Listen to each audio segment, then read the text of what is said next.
Hello दोस्तों, स्वागत है आपका आपके चैनल संख्यानंद पर। अभी तक हम प्रश्नावली 8.1 के पूरे सवाल कर चुके हैं और पिछले वीडियो में हमने 8.2 के कुछ बेसिक जो नियम रहते हैं उनको समझ लिया था। आपको इससे पहले वाला वीडियो देखना चाहिए, क्योंकि उस वीडियो को देखने के बाद आपको जितने भी त्रिकोणमितीय अनुपात रहते हैं वो विभिन्न कोणों पर कितने कितने मान उनके होते हैं उनको ज्ञात कैसे करेंगे, उनका बिल्कुल याद रखने का मैंने तरीका बताया है। तो अब आज हम करेंगे प्रश्नावली 8.2। तो देखिए, स्टार्ट करते हैं अपनी 8.2 से। कक्षा 10 का त्रिकोणमिति का परिचय चैप्टर का नाम है। आज हम प्रश्नावली 8.2 कर रहे हैं। तो 8.2 का पहला प्रश्न बोल रहा है आपसे कि निम्नलिखित के मान ज्ञात कीजिए। निम्नलिखित के मान ज्ञात करना है। तो पहला मान दिया है आपको sine 60 cos 30 plus sine 30 cos 60। देखिए, बहुत ही सरल सवाल है। आपने अगर पहला वीडियो देखा है तो आपको इतनी सी भी दिक्कत नहीं आएगी, क्योंकि इसमें साइन 60 कॉस 30 साइन 30 कॉस 60 का मान हमको निकालना है। तो देखिए, हमने पिछले वीडियो में समझा था कि साइन 30 का मान कितना होता है। यहाँ हम लिखेंगे, हम जानते हैं। क्या जानते हैं हम?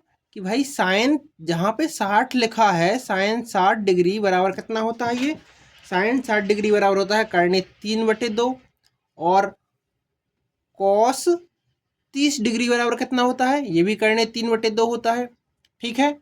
इसके बाद हमने देखा था कि अगर साइन 30 रहे, साइन 30 डिग्री रहेगा, उसका मान होगा कितना? 1/2, और कॉस 60 डिग्री बराबर हो जाएगा 1/2। ये बात हमने पिछले वीडियो से समझा था। और हमारी त्रिकोणमिति का जो सारणी रहती है उसमें 0 से लेकर 90 तक डिग्री तक के सभी 6 त्रिकोणमितीय अनुपातों के जो अलग अलग कोणों पर मान दिए हैं उससे अपन ऐसा कर सकते हैं। तो देखिए, इसके बाद अपन हमारा जो सवाल है इस पर मान रखने पर क्या हो जाएगा बच्चों? मान रखने पर होगा, हमारा पहला मान है साइन 60। साइन 60 का मान कितना है? करने 3/2। फिर गुणा में कुछ नहीं लगा, इसका मतलब यहाँ पे गुणा रहा होगा। कॉस 30 का मान कितना था? करनी 3/2। ठीक है। प्लस साइन 30 का मान कितना हो जाएगा? 1/2, और कॉस 60 का मान कितना हो जाएगा? यहाँ से 1/2 ही हो जाएगा। ठीक है, इतनी बात। अब देखिए, करने 3 गुणा करने 3/2 गुणा करने 3/2, तो क्या हो जाएगा? करने 3 का गुणा हो जाएगा ऊपर, तो कितना हो जाएगा? करने 3 का वर्ग, और यहाँ पे 2 दूनी 4। ठीक है, इतनी बात। चलिए, ठीक है। प्लस 1 का गुणा 1 में होगा, तो 1 एकम 1, 2 दूनी 4। ठीक है। अब देखिए, इसको ऐसे और लिख सकते हैं अपन। इसको लिख सकते हैं, करनी 3 के ऊपर वर्ग लगा है तो वर्ग से करनी काट सकते हैं हम। तो 3/4 प्लस 1/4। ठीक है। इसके बाद हम इसको लिख सकते हैं। देखिए, नीचे भी 4 है, इसमें भी नीचे 4, तो इसका एक बार हमने लिखा 3 और 1 4 हो जाएगा ये। ठीक है। 4 से 4 कट जाएगा, तो क्या बचेगा अपने पास? 1। यानी कि अपना जितना पूरा जो मान था ना, देखिए अपना पूरा जो सवाल था, क्या पूरा इतना sine 60 cos 30 cos sine 30 cos 60, इसका पूरा मान कितना मिला गया हमको? 1। उम्मीद है आपको ये वाला सवाल अच्छे से समझ में आया होगा। चलिए, ठीक है, हम दूसरा सवाल देखते हैं। चलिए दोस्तों, दूसरा सवाल देखते हैं। इसमें लिखा है कि 2 ten square 45 plus cos square 30 minus sine square 60, इसका मान हमको निकालना है। तो हम देखें पहले भाई कि इसमें टेन 45 है। देखिए, एक टेन 45 की जरूरत पड़ेगी हमको, एक कॉस 30 की और साइन 60 की। तो हम लिखेंगे, हम जानते हैं। क्या जानते हैं? हम जानते हैं। तो उससे पहले जो मैंने वीडियो करवाया है उसको आपको देखना ही चाहिए, क्योंकि उस वीडियो को देखने के बाद ही आपसे पूरे मान बनने लगेंगे। टेन यहाँ 45 लिखा, तो टेन 45 का मान निकालें हम जानते हैं टेन 45 बराबर कितना होता है? टेन 45 बराबर 1 होता है। और इसके बाद कॉस 30 स्क्वायर लगा, उसको भूल जाइए, अभी मैं आपको बता रहा हूँ क्यों।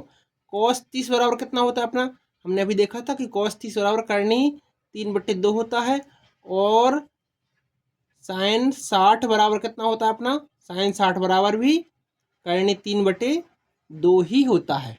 ठीक है।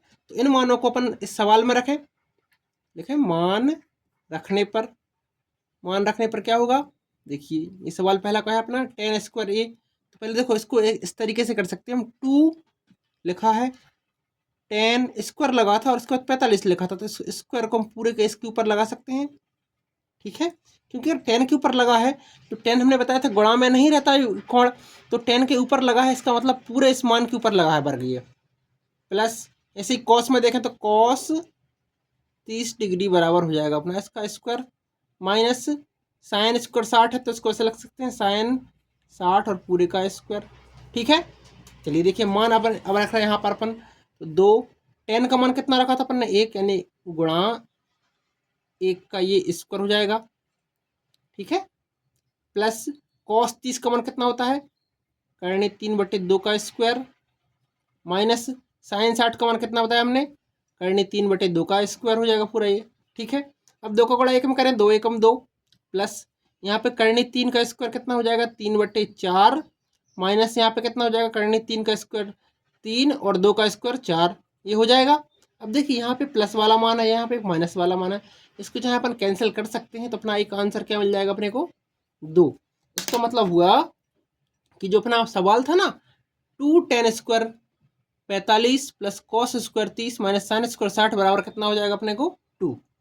ठीक है, आपको ये वाला सवाल पूरा समझ में आया होगा। इसके बाद देखते हैं अपन अगले क्वेश्चन पे आते हैं।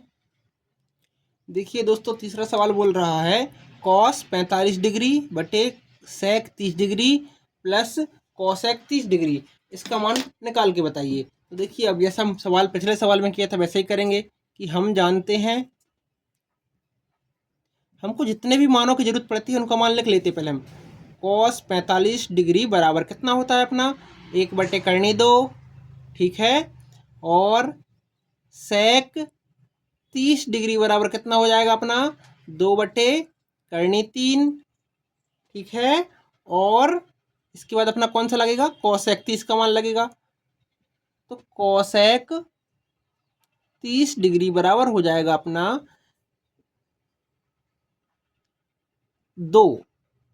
ठीक है, आपको ये मान पूरी सारणी जो मैंने पिछले वीडियो में बताई है उसको देख करके पूरे मान आप कर सकते हैं।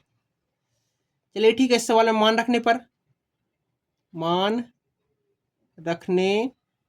अब देखिए मान किस पे रखेंगे हम, जो हमारा सवाल दिया है ना पूरा इतना, देखिए सवाल अपना इतना बड़ा सवाल है ये अपना, इस सवाल पे अपन पूरा मान रखेंगे। तो ऊपर कितना लिखा है कॉस 45 लिखा है, तो कॉस 45 का मान कितना है अपना 1/2, ठीक है, इसके बाद बटे लगा हुआ है।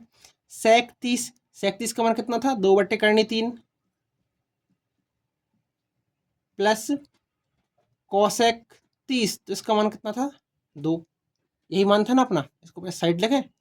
देखिए ऊपर वाला मान तो भी ऊपर रहने दीजिए, कुछ नहीं करना उससे, नीचे का सॉल्व करते हैं। यहाँ पे बटे में करने 3 है, यहाँ पे कुछ नहीं यानी कि 1 रहा होगा, तो इसको ऐसे लिख सकते हैं 2 प्लस इसका लघुत्तम लेंगे एलसीएम लेंगे तो कितना हो जाएगा 2/3 और बटे में करनी 3। ठीक है, इसके बाद इसकी अगली स्टेप्स को यहाँ पे लिख दे रहे हैं हम, तो कितना हो जाएगा 1/2, और अगर ये ऊपर जाएगा देखिए पूरा लिखा है ना जो 2 प्लस 2/3 इसको अगर अपन ऊपर भजाएं तो गुणा में आता है, और जो नीचे वाला मान रहता है सबसे ऊपर पहुंच जाता है, और जो ऊपर वाला रहता है वो नीचे जाता है, तो कितना हो जाएगा 2 प्लस 2/3। ठीक है, इतनी बात। चलिए ठीक है दोस्तों, देखते हैं अपन यहाँ से कि अभी हमने देख लिया कि अब इसको हम ऊपर लेके गए हैं तो अंदर क्या बचा हमको यहाँ पे, तो यहाँ करवा दे रहा हूँ आपको मैं, इससे आपको अच्छे से समझ आ जाए। ठीक है, दिखाई दे रहा है, चलिए ठीक है। ऊपर कितना लिखा अपना करनी 3 बट्टे में कितना है जो करनी 2 अपना इसके साथ चल रहा है, ये वाला कोष्टक है, करनी 2 का गुणा जब इसके अंदर होगा तो करनी 2 गुणा पूरा 2 प्लस 2/3 इतना है अपने पास, दिखाई दे रहा है आपको। चलिए ठीक है, आगे देखते हैं इसको, अगर इसका गुणा हम इसके अंदर करें तो ऊपर तो करनी 3 लिखा है, कोई इससे कुछ नहीं बोल रहा हमको, नीचे कितना हो जाएगा जब इसका गुणा इसके अंदर होगा तो कितना हो जाएगा 2/2 प्लस यहाँ पे जब करनी 2 का गुणा करनी 3 में होगा तो कितना हो जाएगा 2/6। ठीक है, इतनी बात आपको समझ में आई। इसके बाद हम देखें कि भाई इसको सॉल्व करने के 2-3 तरीके हो सकते हैं। हम एक तरीका कर सकते हैं, इसको इतना भी आप सवाल छोड़ सकते हैं, और नहीं तो आप इसको ना हर का परिमेयकरण करके भी छोड़ सकते हैं। तो कैसे करेंगे हर का परिमेयकरण? अपना पूरा सवाल करके देख लेते हैं। हर का परिमेयकरण, हर का परिमेयकरण क्या होता है हमारा कि जो बट्टे में करनी वाली संख्या लिखी रहती है ना, इनको करनी से अलग करना। यानी कि जो बट्टे में नीचे हर में जो मान लिखा है वो उसमें करनी ना लगी रहे। अपन क्या करते हैं हर का परिमेयकरण में? करनी 3 लिखा है बट्टे में, 2 करनी 2 प्लस 2 करनी 6। अब यहाँ पे प्लस का निशान लगा ना, तो अपन इसका गुणा करते कैसे? 2 करनी 2 और यहाँ पे 2 करनी 6 लिख लिया हमने। यहाँ प्लस लिखा है तो यहाँ कर देंगे माइनस। ऐसे ही इसके बट्टे में यही संख्या दोबारा लिख देंगे, 2 करनी 2 माइनस 2 करनी 6। ठीक है, तो हमने इसका गुणा करनी 3 का गुणा करेंगे तो 2 करनी 3 आ जाएगा, गुणा में करनी 2 माइनस करनी 6। ठीक है, और नीचे देखें कि यहाँ पे 2 करनी 2 प्लस 2 करनी 6, यहाँ पे 2 करनी 2 माइनस 2 करनी 6। एक सर्व समीकरण बनती है कौन सी? a plus B A minus B बराबर A square minus B square. ठीक है, इस सर्व समीकरण से देखेंगे तो देखिए यहाँ पे मिला अपने को ए का मान, अगर इसको मान लें अपन ए, इसको बी मान लें, यहाँ पे ए यहाँ पे बी बन गया, तो ए स्क्वायर यानी कि 2 करनी 2 का स्क्वायर माइनस 2 करनी 6 का स्क्वायर। ठीक है, यहाँ पे 2 का गुणा करनी 3 में हो गया और 2 करनी 2 और माइनस करनी 6 को हमने एक साथ लिख लिया है। अगली स्टेप में देखते हैं अपन कि 2 करनी 3 गुणा करनी 2 माइनस करनी 6। नीचे वाला काम करते हैं कि जब इसका वर्ग खुलेगा तो 2 का वर्ग अलग हो जाएगा, करनी 2 का अलग हो जाएगा, तो 2 का वर्ग 4 करनी 2 का 2, ऐसे 2 का वर्ग 4 करनी 6 का 6। तो करनी 2 करनी 3 गुणा करनी 2 माइनस करनी 6 बटे 8 माइनस 24, 4 दूनी 8 6 चौके 24। ठीक है, इतनी बात। अब आगे देखें कि 2 करनी जो ऊपर वाला संख्या चल रहा है अपना, नीचे 8 में से 24 जाएंगे, माइनस के 16 बचेगा। अब देखिए यहाँ पे माइनस आ रहा है तो हमको माइनस अलग करने के लिए क्या किया हमने, जो करनी 6 था ना जो माइनस का, इसको अगर हम पहले लिख लें तो ये प्लस का हो जाएगा, और जो माइनस का अगर इससे पूरा कॉमन माइनस का निशान कॉमन निकाल रहे हैं हम, तो माइनस का बाहर आ गया, तो जो माइनस का 6 था वो हो गया प्लस का 6, और जो माइनस का 2 था ये हो गया प्लस का 2 था, ये माइनस का 2 हो गया। तो इससे क्या हुआ, जो माइनस से हमारा जो माइनस कट गया, 16 किससे कट गया, 2 एकम 2 2 8 16। तो क्या बचा अपने पास, यहाँ बचेगा अपने पास करनी 3 और करनी 6 माइनस करनी 2 बटे 8। ये हो जाएगा हमारा फाइनल आंसर। आप चाहे तो इस सवाल को ना ये पहली स्टेप पर यहाँ पर भी ख़त्म कर सकते थे, लेकिन अगर अपने को हर का परिमेयकरण करना है तो अपन ऐसे भी कर सकते हैं। ठीक है, उम्मीद करते हैं आपको ये वाला वीडियो अच्छे से पसंद आया होगा। अब मिलते हैं अगले सवाल पर अगले वीडियो के साथ। तो देखिए, तब आपको अगर वीडियो अच्छा लग रहा है तो चैनल को सब्सक्राइब करें, वीडियो को लाइक करें, कमेंट करें, जिससे कि हम आगे वीडियो और कंटिन्यू करते रहें। चलिए, तब तक के लिए धन्यवाद।